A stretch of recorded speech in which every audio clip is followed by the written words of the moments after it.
Okay, this is going to walk you through the sum of the lab for week 4. You'll notice that you've got to do 5 queries: supplier contacts, high value products, and product recalls, extended order prices, and order fulfillment time. I'm going to do a couple of these in one video and then move on and start a fresh video with some of the later ones.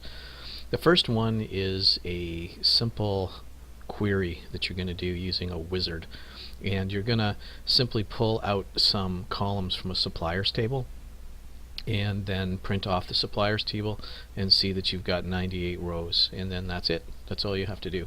So let's get started. Let's go into the database that you need, and I've already done some work here, just ignore this. Just put that there. Okay, so when you open up this database, you are going to see that when you start off with that the best thing to do is to go into the relationships window so that you can see. I'm going to go to database tools, relationships, so that you understand the nature of the database. Okay, so I always do that first, and I see that this is essentially the database that you designed in the previous week. Now you have to do that first query, and you will go to create and go to query wizard. This is good for quick and dirty queries you need. Click on that. It's going to ask you what do you want to base your query on, and in this case I believe it was based on the suppliers. Yes, it was based on the suppliers table. We need to pull out this information. So I'm going to go into here, I'm going to select suppliers. Up comes all the information from suppliers, and we want to have, again, let me have a look here, ID, name, title, phone, and fax. Okay, ID, name, title, phone, and fax. ID, name, title, phone, and fax. Okay, and then I click on next. And what do we want to call it? And call it whatever they say in the instructions. And then you can just go to finish. And then it pulls out all that information. And you can check to see you did it right, to see that you got the number of required results in your results set here in this query datasheet view of 98. So, and that's how you do that first query.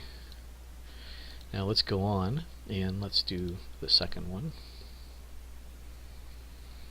And for this one you're going to do what's called a multi-table query, because it involves more than one query, and we're going to use the query design window.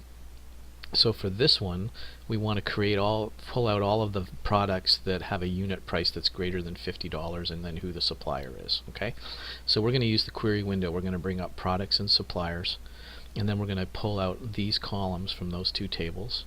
We're going to sort them in a certain order using this sort and this criterion, which says if a product unit price is greater than 50, and then we're going to save it and name it, and then we're going to run the query, and then hopefully we'll get 52 rows of data that meets this criteria. Okay, so let's start off here, and we're going to go into create, and this time we're going to use the query design window, and we're going to put suppliers and products up here.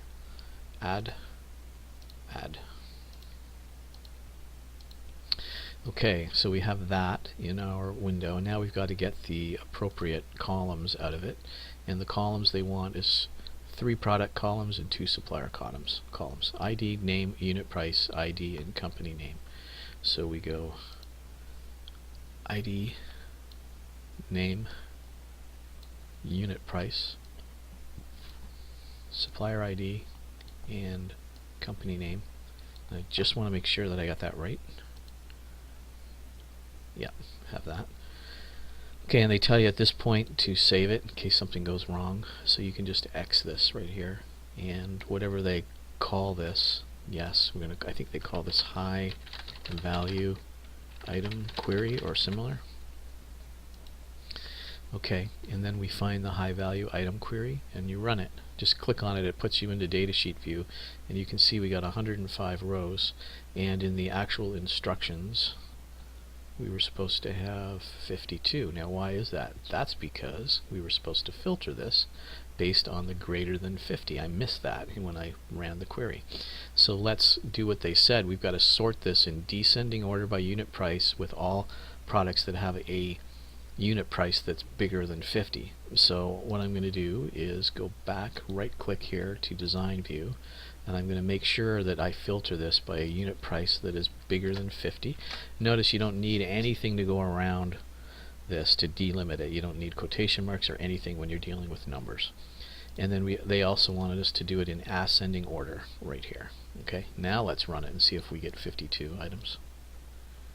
And there you go, 52 items. That's your check, and that's all the information that we asked for in datasheet view. And that means that we have now completed 2 of the queries that we were required, and then we can move on to step 3, which is going to be in my next video.